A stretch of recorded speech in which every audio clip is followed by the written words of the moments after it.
You may have some assumptions about what psychology is, some which may be right and some which may be wrong.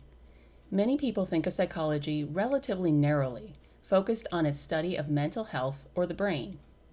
But psychology goes beyond those two topics.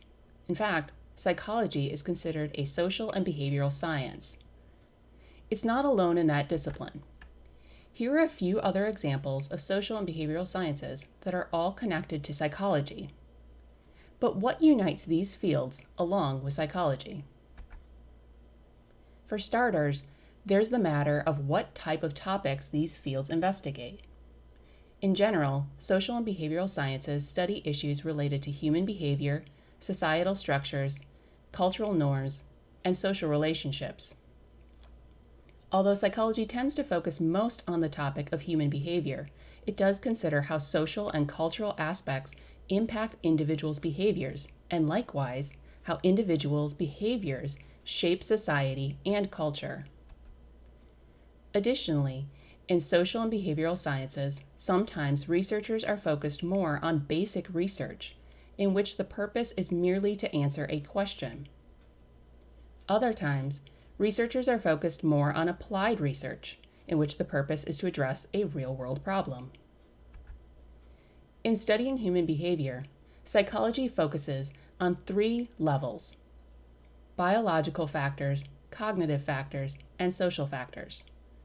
Broadly speaking, these are the three components of the biopsychosocial model. Additionally, psychology considers how people change or develop over their lifespan, as well as what happens when things go wrong. This last area is what we call the subfield of psychopathology. All social and behavioral sciences rely on the empirical method to conduct research.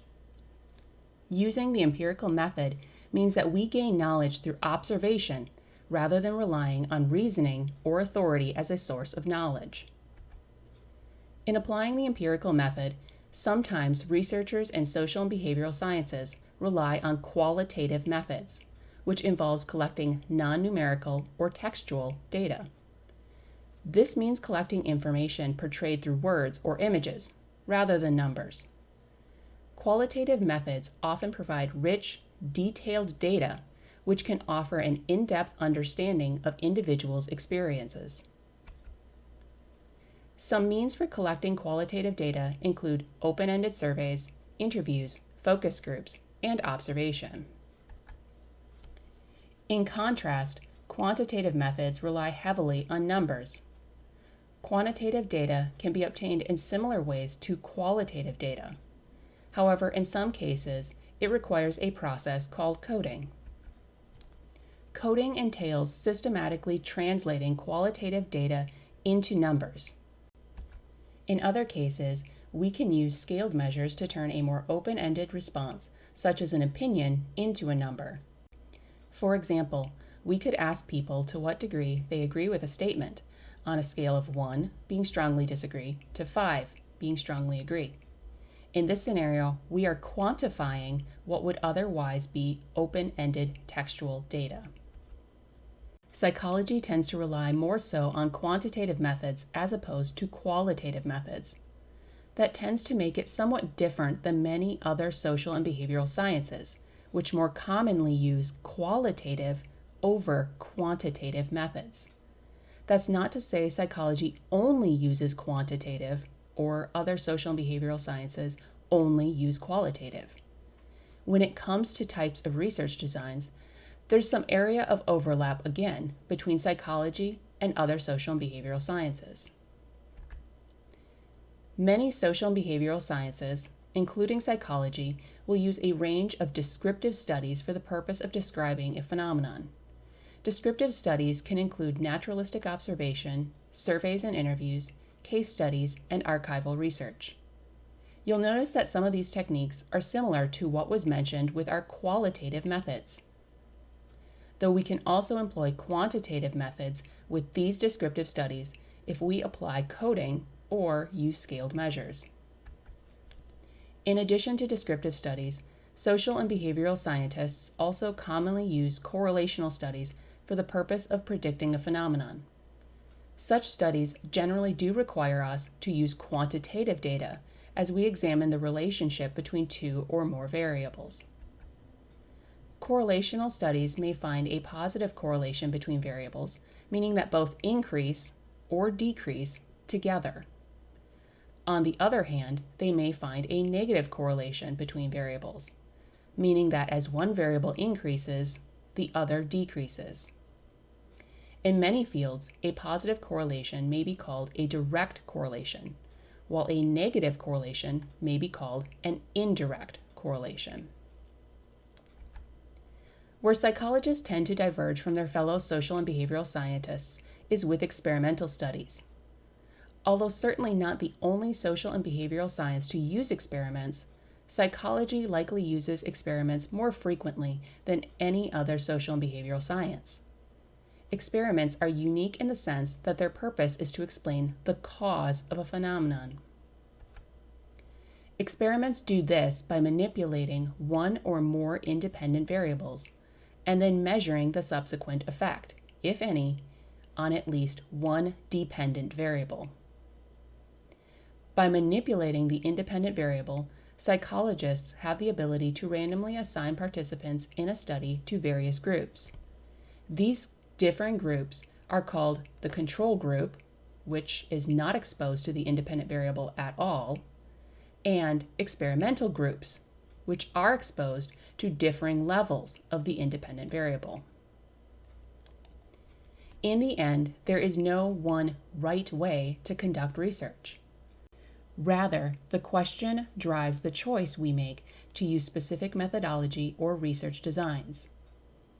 All of these different approaches to conducting research will have their own advantages and disadvantages that we must carefully weigh before we decide to use any given method or study. And when we obtain results from our studies, we need to be careful to interpret those results at an appropriate level. For example, if I conduct a correlational study, it's okay for me to say I've learned about the relationship between two variables. However, it's not appropriate to say that I know which variable caused the other, because I only have correlational data. If I want to make a claim about causation, running an experiment will be necessary. In the sciences, as we conduct studies, we accumulate knowledge from these studies over time. New knowledge aims to build on top of previous knowledge. Our previous knowledge allows us to create theories, or general, broad explanations related to a given phenomenon. Based on existing theory, we make specific, testable predictions called hypotheses. By testing a hypothesis, we learn more about the theory. If our prediction is right, we support the existing theory. Be careful here. We do not prove a theory in the social and behavioral sciences, given most of our theories speak to abstract constructs which are socially created rather than concrete events. Social constructs will change over time, so a theory that may be well supported at one period of time may not be a few generations later. Thus, there's no proving going on here. If our prediction is wrong, we will still learn about the theory, namely that it needs to be revised to accommodate new information. The process of generating the specific testable hypothesis based on our broad general theory is called deductive reasoning. And the process of developing broad theories based on specific results generated from testing hypotheses is called inductive reasoning. You may have heard these two terms if you've taken a class on critical thinking, logic, or quantitative reasoning. So although during this class we'll be particularly focused on the field of psychology, it's important that you understand psychology is just one of many different social and behavioral sciences. As a field, psychology can offer important insight into human behavior and how humans interact within different societies, cultures, and relationships. But it is just one piece of the bigger puzzle to understanding the complexity of human beings.